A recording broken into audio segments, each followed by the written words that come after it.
এই নাবালিকা ছোট্ট মেয়েটিকে যারা নির্যাতন করেছে সে কি মানুষের পর্যায়ে পড়ে? সে তো মানুষই না। উচিত ছিল ওরই জানাজা পড়া, ওই 4টে ধর্ষক যারা, ওদেরই জানাজা পড়া উচিত ছিল। নিম্ন কোর্টে মামলা হয়েছে, সেখান থেকে আবার যাবে জজ কোর্টে, এখান থেকে যাবে হাইকোর্টে, সেখান থেকে যাবে সুপ্রিম কোর্টে, যাবে অ্যাপিলেট ডিপার্টমেন্টে। অ্যাপিলেট ডিভিশন যদি পাস হয় তাহলে হয়তো যদি মৃত্যুদণ্ড টিকে থাকে এইবার যাবে ডেথ রেফারেন্সে, মানে 6-7 বছর 8 বছর যাবে ওই ডেথ রেফারেন্সে ওর মৃত্যুদণ্ড হতে। একসময় দেখা যাবে ও প্রেসিডেন্টের ক্ষমা পেয়ে গেছে। এই হলে দেশের বিচারের ব্যবস্থা। আর এই কারণেই দেশে অন্যায় হতেই আছে, কোনো শাস্তি নাই। আহলে হাদিস আন্দোলন বাংলাদেশ, আসুন পবিত্র কুরআন ও সহিহ হাদিসের আলোকে জীবন গড়ি। যাবতীয় হামদু সানা আল্লাহ রাব্বুল আলামিনের জন্য এবং যাবতীয় দরুদ ও সালাত শেষ নবী মুহাম্মদ রাসূলুল্লাহ সাল্লাল্লাহু আলাইহি ওয়াসাল্লামের জন্য। আল্লাহ পাক এই পৃথিবীকে মানুষের পরীক্ষা স্থল করেছেন। একদল মানুষ আজকে রমজানের জুমার দিনে মসজিদে আসছে দলে দলে আল্লাহর রহমত হাসিলের জন্য।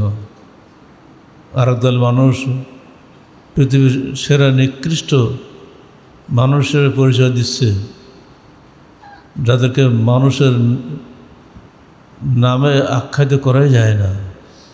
আপনারা নিশ্চয়ই সবাই শুনে গেছেন টেলিভিশনে কালকে যে মাগুরার নির্যাতিত মেয়েটি মারা গেছে এবং কালকে তার জানাজায় হাজার হাজার মানুষ চোখের পানি ফেলতে ফেলতে জানাজা পড়েছে। এই নাবালিকা ছোট্ট মেয়েটিকে যারা নির্যাতন করেছে সে কি মানুষের পর্যায়ে পড়ে? সে তো মানুষই না। উচিত ছিল ওরই জানাজা পড়া, ওই 4টে ধর্ষক যারা, ওদেরই জানাজা পড়া উচিত ছিল। কিন্তু তা তো হবে না। বাংলাদেশ আইন এমন এক দেশ বাস করছি আমরা, চোখের সামনে অন্যায় দেখেও তখন বিচার নাই। এখন এইটা চলে যাবে নিম্ন কোর্টে মামলা হয়েছে, সেখান থেকে আবার যাবে জজ কোর্টে, এখান থেকে যাবে হাইকোর্টে, সেখান থেকে যাবে সুপ্রিম কোর্টে, যাবে অ্যাপিলেট ডিপার্টমেন্টে।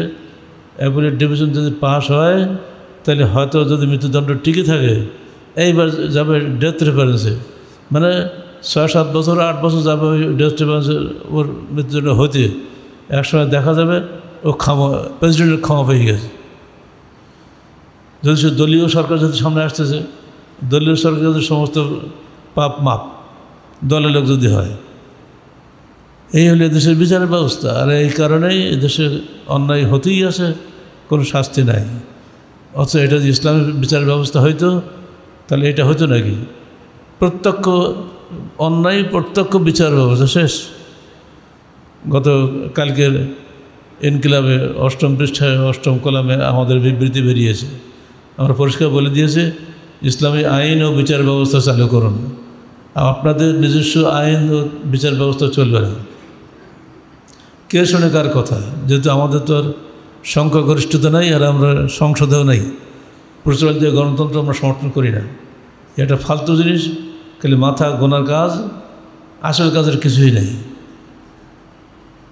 আমরা ওই মেয়েটির পরকালীন মুক্তির জন্য আল্লাহকে দোয়া করে আল্লাহ তাকে জান্নাতুল ফেরদৌস নসিব করুন। আর এই ধর্ষকদের দৃষ্টান্তমূলক শাস্তি অতি দ্রুত আমরা আশা করি। বর্তমান তত্ত্বাবধায়ক সরকার যদি পারেন, অভ্যুত্থান পরবর্তী যে সরকার চলছে তারা যদি করেন তো এটা তাদের জন্য রেকর্ড হবে, কারণ আইন তৈরি করতে হবে। সেটা ওনারা পারবেন ইচ্ছা করলে। যে আইন রয়েছে সেই আইনে কোনো বিচার হবে না, এটা পরিষ্কার দেখা যাচ্ছে। বিচার এই যাবৎ কখনো হয়নি। সে নুসরাত হত্যার বিচার আজও হয়নি। নুসরাত যখন মেরেছিল, মেরে তাকে আগুন দিয়ে পুড়িয়ে ফেলেছিল একবার প্রকাশ্যভাবে, দিনের বেলা সবাই দেখেছে। অবশ্য আজকেও আজ মধ্যে 7 বছর 8 বছর হয়ে গেল, আজও তার বিচারই হয়নি। কেবলমাত্র হাইকোর্টের বিচার বসতেছে এখন। তো এই যদি দেশের বিচার ব্যবস্থা হয় তা কিছু হবে না। আমরা দেশের বিচার ব্যবস্থা পরিবর্তনের জন্য দাবি জানাচ্ছি। আল্লাহ আমাদের এই দেশটাকে শান্তি দাও এবং শান্তির আকারে পরিণত করার জন্য যা যা করণীয় তুমি তা করে দাও। আল্লাহ আমিন।